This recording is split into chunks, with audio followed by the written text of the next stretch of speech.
We are living through some pretty surreal times right now, leaving a lot of us to feel exhausted, overwhelmed, tired.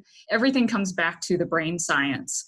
So there are some things that we know about the brain that I have personally and professionally found comfort in the last 13 weeks or so. And those are that our brains are first and foremost safety brains. So every situation that we walk into, we are assessing, even though our brains don't know it, we are assessing for risk. And our brains have been built to keep us alive throughout centuries, right? Throughout history. So that's a good thing. It's a good thing that our brains are built to keep us safe. And then the curious thing right now is we're living through a pandemic. So there is a real, valid, unseen threat in COVID-19. And then we move on in those 13 weeks. And then what we're also starting to really face as a nation, this isn't a new conversation, although it is coming to life in very new ways and real ways for us, is the racial injustice, the race inequities, racial unrest, societal unrest right now.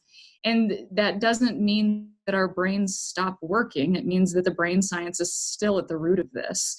Our brains develop based on what we've lived and what we haven't lived. So as we're thinking through COVID, we've never lived through COVID. Many of us have never lived through a pandemic before. We haven't done that. It's a first time. First times are really uncomfortable. And so when we don't have that history to rely on, we go into what a lot of our Be Well community has started talking and referring to as kind of a swirling experience of what all do we need to learn? How quickly can we learn it? How do I keep my family safe? How do I keep myself safe? How do I keep my job? And it's like this constant swirling of all of our identities colliding, and we've never done it before. You know, when you ride a bicycle, you hop back on the bicycle because you've done it before and you've got that muscle memory to do it. And these experiences, we've never done it before. So that's kind of that another piece of that brain science is that our brains are developing based on what we've lived and what we haven't lived. And when we do something for the first time, it's pretty uncomfortable and scary. When we talk through the social unrest and racial inequities and racial unrest, if we've never experienced diverse identities in our world, it's going to be a first time for our brains.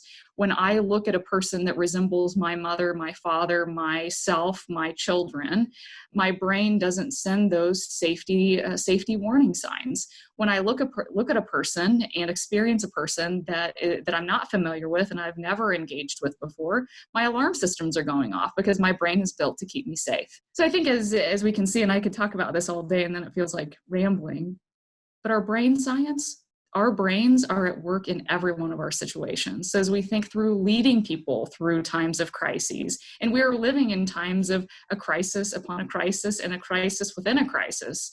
And I'll try not to go into all of those spaces, but even the way that we lead our families, we lead our businesses, we lead our employees every single day, it's our brain science. And I think that is the key ingredient that we have to keep at the forefront of our minds. The second thing that is really cool about the brain, so first and foremost, our brains are safety brains.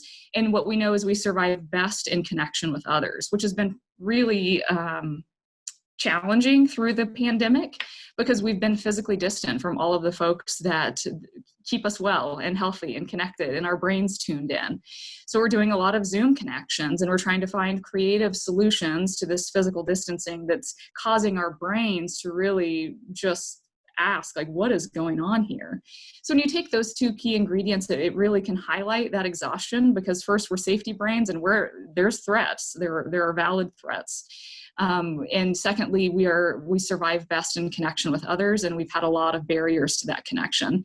And then that next piece is we operate moving forward based on what we have lived in the past, and we haven't lived through a lot of these things yet. And so these are first times, and that's pretty uncomfortable. So this is where we bring the Be Well community to life. The Be Well community was a long-term dream of mine as a psychologist to really bring the science to life in a new way. So instead of just sitting here and saying, you go do this, you go take care, self-care is really important. You need to exercise 30 minutes a week. You need to journal how you're feeling and thinking and all of those things. Instead of telling people what to do and then kind of assigning that for the next week, what we have done is really, the dream was to bring this to life together. self-care. So we bring self-care and connection to life in the Be Well community. And every day we set time aside so our brains can connect.